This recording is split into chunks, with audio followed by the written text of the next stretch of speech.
Vinod ji, welcome. Very good afternoon to our listeners. Through Literary Lens, with this episode, we are moving to a new poet. Poet is old, but poets are never old, Vinod ji. Exactly. And we are going to discuss this poet for the first time Yeah, on this on this channel. channel. That's why he's new for us. Exactly.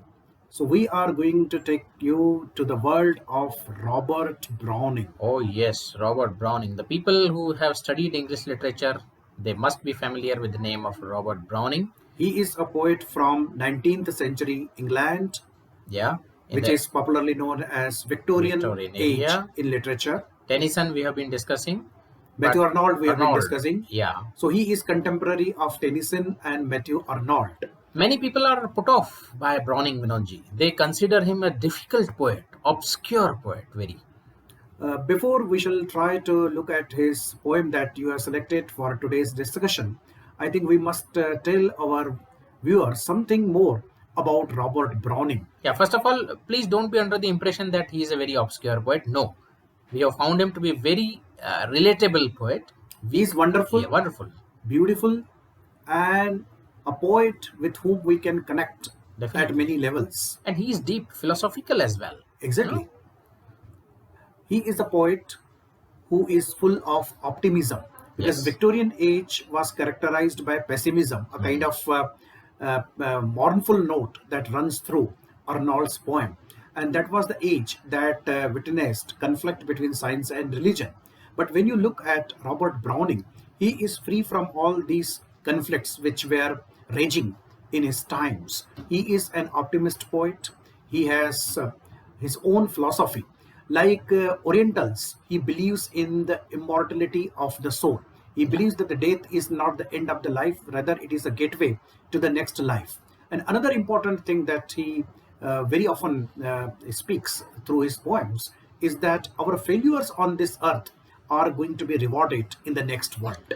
Well, whether it is literally true or not, but the fact remains that we are consoled and inspired by such beliefs. These kind of beliefs have got psychological value. Definitely. If we believe that there is something to look forward, even after death, that is a great consoling factor to many of us. Definitely, it is. And they give a value to our efforts in this world. And he's not just the poet of the other world, he is not the otherworldly poet. He equally regards and respects, rather, he regards and respects more the happenings of this world. Just he gives them a background, a sort of, I would say, consolation that we should not despair if we can't attain anything here in this life, right? Right. And another important thing that we must understand about this poet, many of his poems, rather majority of his poems, They're dramatic they are monologues. dramatic monologues. This is important to understand, especially for those who have not studied literature. Yeah. Dramatic monologue is one form of poetry. First, is monologue is a monologue. It's not a dialogue. Two Yeah. people don't speak to one another. It's a monologue. So in his poems, a single speaker, we can call him the hero or heroine of that poem, Yeah. he or she speaks out. And there is assumed listener, or there is a listener, Yeah. but this listener does not participate in the dialogue, Yeah. right? Yeah. That he's a silent listener, or Yeah. she is a silent listener. Yes. And the speaker continuously speaks to that person, and his or her reactions, the listener's reactions, are hinted at Through sometimes. the speaker itself, himself. Yes, for us, and that's why right? it's a Yeah, monologue. monologue. And it's a dramatic because it's in the form of conversation. Generally, monologues tend to be boring, but these monologues are not at all boring. Because Robert Browning catches his speaker in the moment of psychological crisis. Yeah. And then he reveals that psychological trouble of his mind in his poem. And that is why his dramatic monologues are very interesting. Apart from literary value, they have got psychological value as and well. philosophical value as well. Exactly. Like, to give an example, people have heard about the Hamlet soliloquies. Yes. Right? 7 times in the play Hamlet, we already discussed, he indulges in self-talk. He talks to himself. So there is a soliloquy. But here monologue is addressed to an assumed listener, but ultimately it remains the same. The person talks out the inner recesses of his or her mind. He lays bare his conflicts, his emotions, his intentions, and whatnot. Exactly. Now, in order to understand the riddle of Browning's poem, you need to understand the psychological value of the moment that speaker speaks out. Yeah. For example, today we are going to discuss is much Oh, talked yeah, till about now we poem. haven't even told the name of the poem. Yeah, today's poem Yes. is The Last Ride Together. The last ride together. Now the speaker, who is male, Yeah. right, he requests his beloved to go for the last ride. So this So is a critical apparently, moment. she has rejected his proposal. Yeah, he has been in love with her, Her, the lady, yeah. but this lady has rejected the love. And as a parting gift, he makes a request to her that she should come with him for the last ride. So now, this is the beginning point. This is the critical point from which the poem begins. And the poet goes on to describe the various thoughts and emotions of the mind of the speaker that he experiences when he goes for the last ride with his beloved. Yeah. In the first person. It is in the first person. Of course, it's a monologue. Monologues are these dramatic Yeah. monologues are always in the first person. And why dramatic? Because, of course, there is no action. There is no. Browning first, wrote dramas, but he was not a very successful dramatist because he lacked the flavor for the action. Exactly. He captured the psychological moment, the turning point of the life, and that moment is very important for the speaker. But there is no action as There is such no involved, outward action. action involved in that. So he settled for this dramatic monologue, sort of a new form of poetry.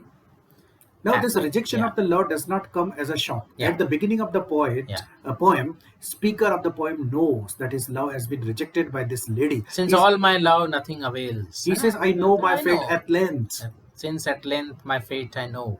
Yeah, and then he goes on to say, "Take back the hope that you gave." That is the request he makes. Take back the hope you gave. I claim Only a memory of the same. And this besides, if you will not blame, your leave for one more last ride with So, me. as a parting gift, he requests her that she should come with him for the last ride, and perhaps he would like to experience everything, through this last ride itself.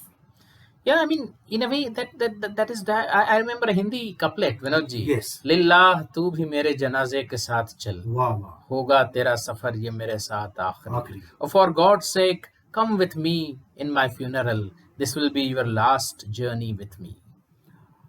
Then, in the next stanza, he says that my fate hangs in balance because he has whether made a request. Yeah, and this it's also whether she will accept or not. He doesn't know. He says, if she doesn't accept my request to come for the last ride, I am finished.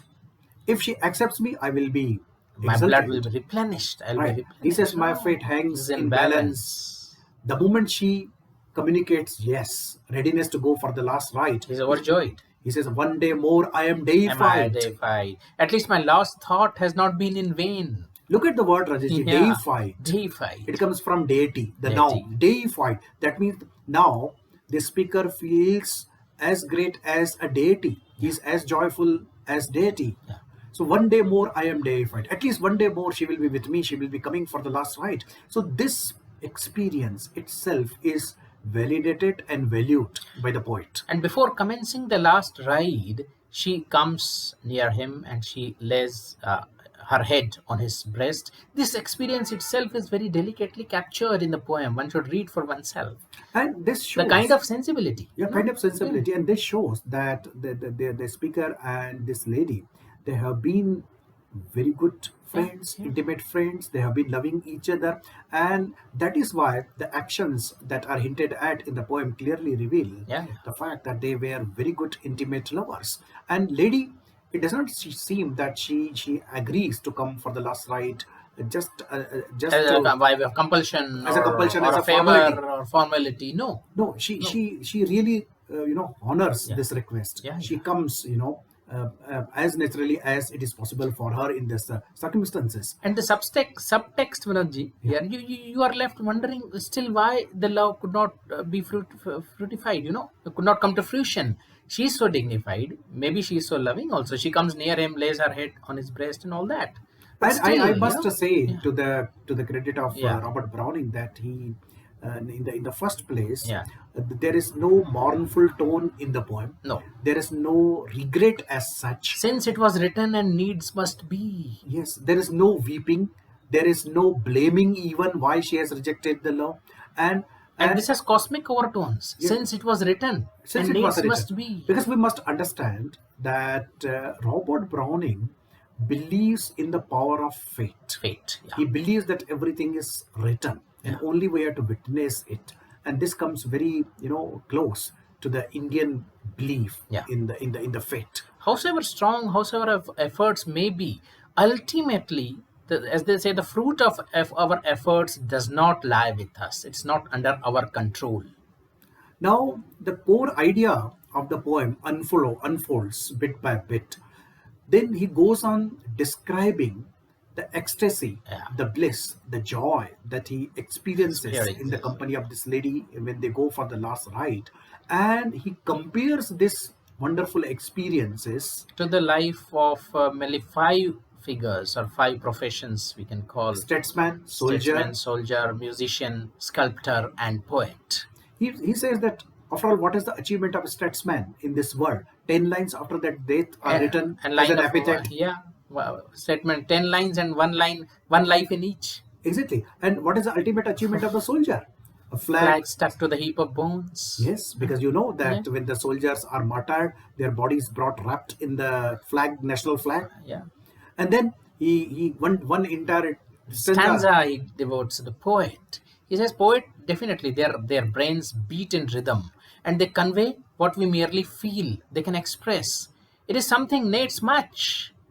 But then he asks the poet, are you a bit nearer to your sublime than us who have not even turned a rhyme in our life? Are you He more near to the sublime? he is hinting that the poets, they describe about the experiences of love in their poems, but hardly they experience it. They become They become old old, sick, and before their poor before time. their time.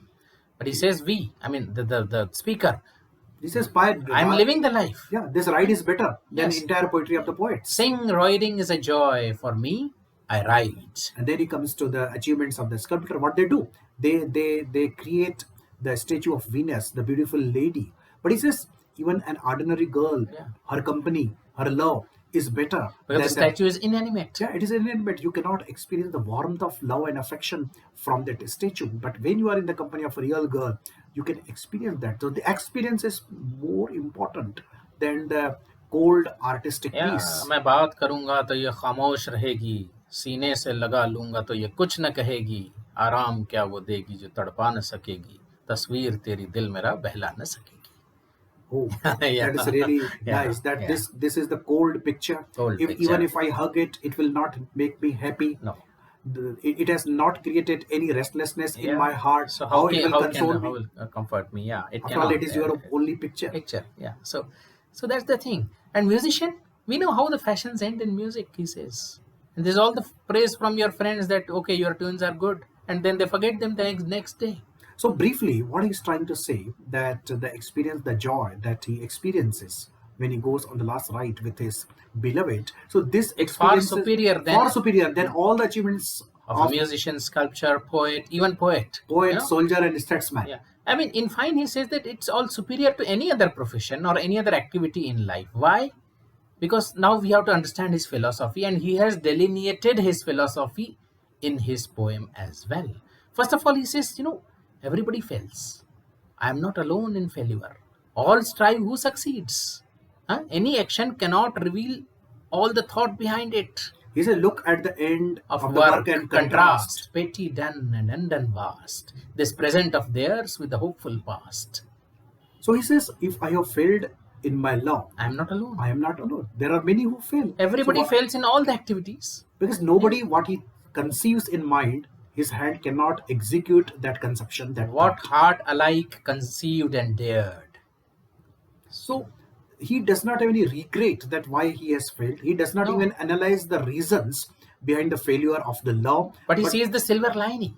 Exactly. He says, what could have been my fate had the worst befallen? Yeah. Imagine. He says, imagine if Had I done this, had I done that, had I done this, she might have loved, she might have hated as well. if Who can this tell? lady would have rejected Yeah. to come even for the Last last ride, ride. that would have been the worst. That's it. At least she has granted his request to come for the last ride. So that is a consoling factor.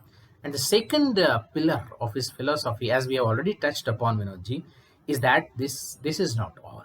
This is This not all. earth is not all. What's heaven for? This earth seemeth so good, then heaven will be the best. Best. So always there is a hope for the future. Always there is a hope for the life after death in Browning's philosophy. But then he says, I shudder at the quest. I don't know whether it is really true or not, but I have vague glimpses of the fact that earth is so good, so heaven will be best. But then I can't tell for sure. This instant itself has become eternity for me. Heaven and she are beyond this ride. So far as she was with him, Yeah. it was not less than heaven. And after some time, naturally, this ride has to come to the end. Yeah. And then But he says, doesn't want to contemplate that end. yeah, he says that instance has been stretched into the eternity. Eternity. So again, we need to understand situations and events are over, but the experience becomes an internal part of our memory and existence. छोटी छोटी बातों की हैं यादें बड़ी, भूले नहीं बीती हुई एक छोटी घड़ी. Exactly. The memories of the small acts are great. Great. They cannot be Can't even forgotten. forget a small moment. But then he regrets the fact that she has not spoken all the while. I have been just pouring out my feelings. Why she has not spoken, I don't know. I mean, she agreed very promptly in a very cheerful, very good way.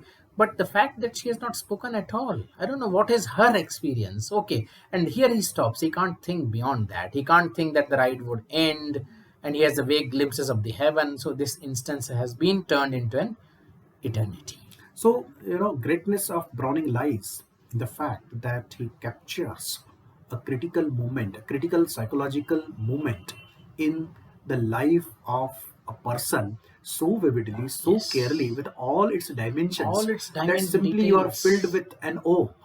And the phrases he uses, the psychological states he depicts, and the philosophical, moorings he has. And he is considered to be one of the greatest love poets in Yeah. entire range of English literature. Yeah. And he is, compared very often to John Donne, Yeah. the another love poet of English literature.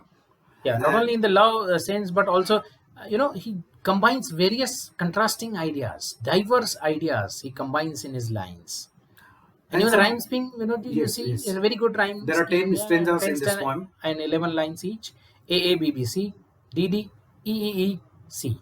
This E, E, E triplet lines, in each stanza, they are very, very important lines. They contain perhaps the essence of each. Like in the first stanza, he says, take back the hope you gave, I claim. Only a memory of the same, and this besides if you'll not blame.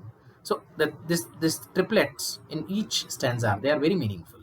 Some of the critics, Yeah. they have criticized Robert Browning for belittling all the achievements and attainments of soldiers, Yeah. statesmen, Yeah. musicians, Yeah. poets, and sculpture, just for the sake of one experience, one last ride in the company of the beloved. They believe that this seems to be quite ridiculous. This seems to be quite ironical, that all the achievements of the world are nothing before your last ride with your beloved. But then, friends, yeah, what is the world for? What are all the professions for? Ultimately, if there is no love, then nothing matters. Then nothing matters. Ask a person who has been, who has not experienced love, or who has just been thrown out of love. Here, of course, the speaker is thrown out of love, rejected, but still he prizes it above everything else. And one more thing, many people believe that the love should last for the entire life. Yeah. And here in East, like in India,